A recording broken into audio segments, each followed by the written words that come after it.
Comment gérer la colère de son épouse? Bienvenue sur ma chaîne, je m'appelle Tessa et pour ceux qui ne savent pas ce que je fais, j'aide les hommes qui sont au bord du divorce à sauver et rebâtir leur mariage en développant leurs compétences émotionnelles. Donc comment réagir face à la colère de votre épouse? Je fais cette vidéo parce que pour la plupart d'entre vous, vous réagissez mal, de la mauvaise façon.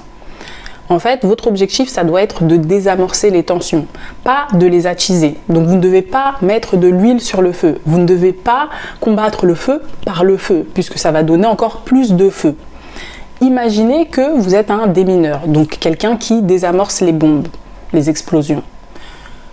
Pour la plupart d'entre vous, vous êtes des démineurs endormis, entre guillemets. Ça veut dire que vous dormez en attendant que la bombe explose. Et il y en a d'autres qui sont des démineurs surexcités. C'est-à-dire que vous êtes bienveillant, vous voulez quand même désamorcer la bombe, mais vous le faites mal en fait, vous vous excitez dans tous les sens, donc vous coupez n'importe quel fil, ce qui fait exploser la bombe encore plus rapidement. Donc votre épouse est en colère encore plus rapidement et ses émotions explosent. Je ne sais pas si vous voyez ce que je veux dire, mais parfois votre épouse va parler d'un ton calme, mais vous sentez qu'elle attend juste une petite phrase, un petit mot de votre part ou juste une intonation pour laisser libérer sa colère. Donc elle attend l'élément déclencheur et elle attend que vous appuyez sur le bouton pour exploser. Et à ce moment-là, vous le savez, vous ne devez pas appuyer sur le bouton. Votre objectif, ça doit être de désamorcer la bombe. Et vous ne pouvez pas désamorcer la bombe en attisant encore plus, en répondant encore plus par la colère.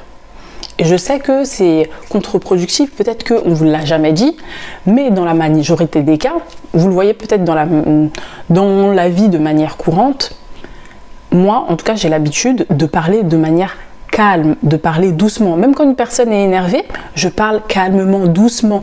Je montre que je l'écoute, que je suis à son écoute. Je t'écoute, exprime-toi, dis-moi ce que tu ressens, pourquoi tu penses ci, penses ça. Et automatiquement, la personne va se calmer parce qu'elle va voir qu'il n'y a aucun danger.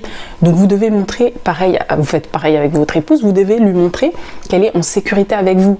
Il n'y a aucune raison de se mettre en colère, il n'y a aucune raison de se mettre en défensif, d'être dans l'attaque, puisqu'elle vous attaque parce qu'elle pense que vous êtes un adversaire. Donc vous devez lui montrer, vous devez déposer les armes. C'est comme sur un champ de bataille, vous déposez les armes pour lui montrer que en fait non, vous êtes dans son camp et vous lui tendez la main. Et immédiatement, elle va se dire, en fait, ça sert à rien que je porte mon gilet à balles, ça sert à rien que j'ai pris tous mes armes. En fait, ça sert à rien puisque ce n'est pas mon ennemi. C'est un de mes collègues, c'est mon coéquipier. C'est mon homme, c'est mon coéquipier. Donc, je baisse les armes. Automatiquement, c'est ce qu'elle va faire puisqu'elle va voir qu'il n'y a aucun danger avec vous. C'est ce que vous devez faire. Au lieu d'attiser sa colère, d'amplifier sa colère, vous devez désamorcer sa colère, donc désamorcer la bombe. J'espère que cette vidéo aura été très claire. C'était court, mais au moins c'était clair. Et je vous dis à très vite pour une prochaine vidéo.